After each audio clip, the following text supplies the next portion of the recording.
Hello good morning everyone. र आज चाहिँ म मेरो छोटो भिडियो लिएर आइरहेको छु। आशा छ हजुरहरू मेरो भिडियोको अन्तिमसम्म बनिदिइरहनुहुन्छ भनेर है। तपाईँहरूलाई त थाहै छ है, म चाहिँ अब हस्पिटलमा आउँदैछु कन्टिन्यू है। र बहिनीको दोकानको ओपनिङ पनि थियो र आज म त्यहाँ पनि आएको है। र यहाँ हस्पिटलमा चाहिँ मेरो मामको छोरी पनि हुनुहुन्छ है।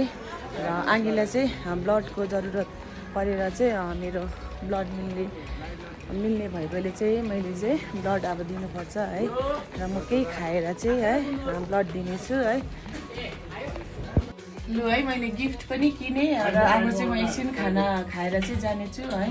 र यो गिफ्ट चाहिँ बहिनीलाई है, मलाई चाहिँ अब उसको ओपनिङ सेरेमनीमा बोलाएको थियो है। र अब एकछिनबाट चाहिँ जानेछु र अब चाहिँ खाएर चाहिँ म ब्लड दिनु जानेछु है।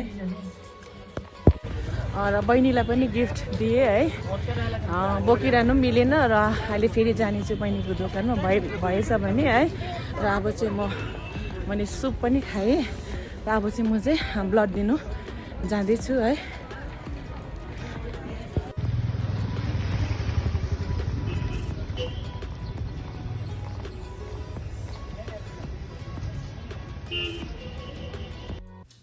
लु है साथीहरू, म हस्पिटल पनि आइपुगेँ है।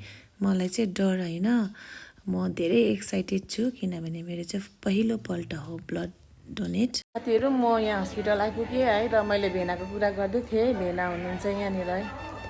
यहाँ हुनुहुन्छ भेना चाहिँ मेरो हो। अहिले चाहिँ एकदम फिट हुनुहुँदो रहेछ।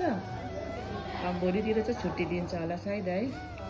म चाहिँ यहाँ है ब्लड डोनेट गर्नुको लागि बसिरहेको छु है। Sheikh, thanks for coming, thank you very much. म चाहिँ म प्रेसरमा दिन्छु है। हेर्नुहोस् है त गाइस, अब म चाहिँ ब्लड दिन जाँदैछु है।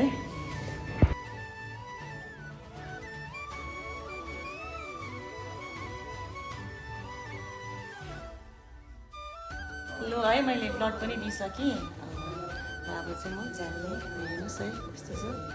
र हजुरहरू पनि आएर ब्लड डोनेट गर्न सक्नुहुन्छ। सरी है, अभिषेक भाइ। ल अब चाहिँ हामी गएको है, ब्लड डोनेट पनि भयो है। र thanks for watching, bye by.